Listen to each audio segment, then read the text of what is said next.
सभी साथियों को कुमार राजेश का नमस्कार। साथियों, एकादशी श्रृंखला में आज मैं आपसे इंदिरा एकादशी के बारे में बात करने जा रहा हूँ। अश्विन मास के कृष्ण पक्ष की एकादशी को इंदिरा एकादशी कहा गया है। इसका बहुत महत्व है।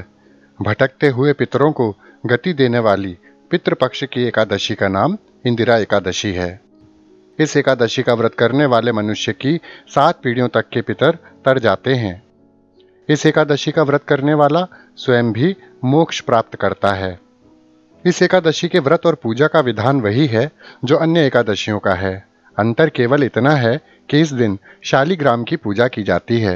इस दिन स्नान आदि से पवित्र होकर भगवान शालिग्राम को पंचामृत से स्नान कराकर भोग लगाना चाहिए तथा पूजा कर आरती करनी चाहिए। भगवान को स्नान कराने के बाद पंचामृत चरणामृत में बदल जाता है। चरणामृत को वितरित कर ब्राह्मणों को भोजन कराकर दक्षिणा देनी चाहिए। इस दिन पूजा तथा प्रसाद में तुलसी की पत्तियों का प्रयोग अनिवार्य रूप से किया जाता है। एक बार धर्मराज युधिष्ठिर कहने लगे कि हे भगवान श्री कृष्ण, अश्विन कृष्ण एकादशी का क्या नाम है, इसका क्या महात्म्य है, कृपा करके मुझसे कहिए। भगवान श्री कृष्ण कहने लगे, इस एकादशी का नाम इंदिरा एकादशी है। यह एकादशी पापों को नष्ट करने वाली तथा पितरों को अधोगति से मुक्ति देने वाली होती है। हे राजन, ध्यान पूर्वक इसकी कथा सुनो। इसकी कथा सुनने मात्र से ही वाजपेय यज्ञ का फल मिल जाता है। प्राचीन काल की बात है, सतयुग का समय था। महिष्मति नाम की एक नगरी में इंद्रसेन नाम का एक प्रतापी राजा धर्मपूर्वक अपनी प्रजा का पालन करते हुए शासन करता था। वह राजा पुत्र, पौत्र और धन आदि से संपन्न था और भगवान विष्णु का परम भक्त था। राजा के माता पिता दिवंगत हो चुके थे। एक रात राजा ने स्वप्न देखा कि उनके माता पिता यमलोक में हैं और नरक में पड़े हुए अपार कष्ट भोग रहे हैं। निद्रा भंग होने पर अपने पितरों की दुर्दशा से राजा बहुत चिंतित हुए। उन्होंने सोचा किस प्रकार यम यातना से पितरों को मुक्त किया जाए। इस विषय पर परामर्श करने के लिए उन्होंने विद्वान ब्राह्मणों और मंत्रियों को बुलाकर स्वप्न की बात बताई। उसी समय आकाश मार्ग से महर्षि नारद उतरकर उनकी सभा में आए। राजा उन्हें देखते ही हाथ जोड़कर खड़े हो गए और विधि पूर्वक आसन व अर्घ्य दिया। सुख से बैठकर मुनि ने राजा से पूछा, हे राजन, सब कुछ कुशल पूर्वक तो है ना? तुम्हारी बुद्धि धर्म में और तुम्हारा मन भगवान विष्णु की भक्ति में लगा रहता है या नहीं? देवर्षि नारद की ऐसी बातें सुनकर राजा ने कहा, हे महर्षि, आपकी कृपा से मेरे राज्य में सब कुशल है तथा मेरे यहाँ यज्ञ कर्मादि सुकृत हो रहे हैं। आप कृपा करके अपने आगमन का कारण कहिए। तब नारद ऋषि ने कहा, मैं एक समय ब्रह्मलोक से यमलोक को गया। वहां श्रद्धा पूर्वक यमराज से पूजित होकर मैंने धर्मशील और सत्यवान धर्मराज की प्रशंसा की। उसी यमराज की सभा में महान ज्ञानी और धर्मात्मा तुम्हारे पिता को और तुम्हारी माता को कष्ट भोगते हुए देखा। तुम्हारे इन पितरों ने संदेश दिया, सो मैं तुमसे कहता हूँ।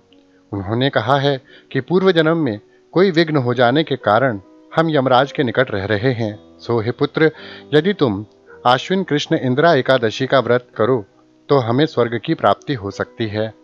राजा तो स्वयं इस चिंता में थे ही और उन्हें अपने प्रश्न का उत्तर भी मिल गया। राजा ने नारद जी से कहा, हे महर्षि, आप इस व्रत की विधि मुझसे कहिए। नारद जी कहने लगे, आश्विन माह की कृष्ण पक्ष की दशमी के दिन प्रातःकाल श्रद्धा पूर्वक स्नान आदि से निवृत्त होकर पुनः दोपहर को नदी आदि में जाकर स्नान करो। फिर श्रद्धा पूर्वक पितरों का श्राद्ध करो और एक बार भोजन करो। प्रातःकाल होने पर एकादशी के दिन स्वच्छ होकर व्रत के नियमों को भक्ति पूर्वक ग्रहण करते हुए प्रतिज्ञा लो कि आज मैं संपूर्ण भोगों को त्याग कर निराहार एकादशी का व्रत करूंगा। हे अच्युत, हे पुंडरीकाक्ष, मैं आपकी शरण में हूँ, आप मेरी रक्षा कीजिए। इस प्रकार नियम पूर्वक शालिग्राम की मूर्ति के आगे विधि पूर्वक श्राद्ध करके योग्य ब्राह्मणों और निर्धनों को फलाहार का भोजन कराओ और दक्षिणा दो। पितरों के श्राद्ध से जो बच जाए उसको सूंघ कर गौ को दे दो तथा धूप दीप गंध पुष्प नैवेद्य आदि सब सामग्री से ऋषिकेश भगवान का पूजन करो।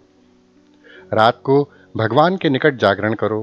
इसके पश्चात द्वादशी के दिन प्रातःकाल होने पर भगवान का पूजन करो और ब्राह्मणों को और निर्धनों को भोजन कराओ। भाई बांधवों, स्त्री और पुत्र सहित तुम मौन होकर भोजन ग्रहण करो। नारद जी ने कहा, हे राजन, इस विधि से यदि तुम आलस्य रहित होकर इस एकादशी का व्रत करोगे तो तुम्हारे पितर अवश्य ही स्वर्गलोक को जाएंगे। इतना कहकर नारद जी अंतर्ध्यान हो गए।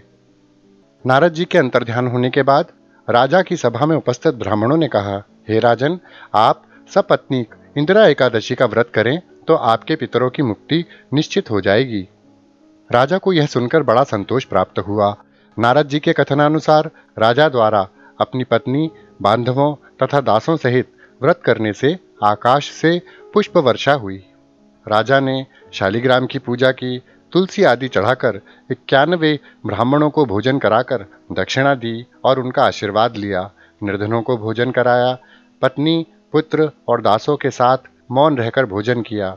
रात्रि में जब वे मंदिर में सो रहे थे तभी भगवान ने उन्हें दर्शन देकर कहा, हे राजन, तुम्हारे व्रत के प्रभाव से तुम्हारे सभी पितर स्वर्ग पहुंच गए हैं। और उस राजा के पितर विष्णु लोक को गए। राजा इंद्रसेन भी एकादशी के व्रत के प्रभाव से निष्कंटक राज्य करते हुए अंत में अपने पुत्र को सिंहासन पर बिठाकर स्वर्गलोक को गया। इतनी कथा सुनाकर भगवान श्री कृष्ण ने युधिष्ठिर से कहा, हे युधिष्ठिर, यह इंदिरा एकादशी के व्रत का महात्म्य मैंने तुमसे कहा। इसके पढ़ने और सुनने से मनुष्य सब पापों से छूट जाता है और सब प्रकार के भोगों को भोग कर अंत में वैकुंठ प्राप्त करता है। तो साथियों, इंदिरा एकादशी के बारे में यह जानकारी आपको अवश्य अच्छी लगी होगी। इसी के साथ अपने मित्र कुमार राजेश को विदा दीजिए। नमस्कार, सदैव खुश रहिए, मुस्कुराते रहिए। जय श्री हरि।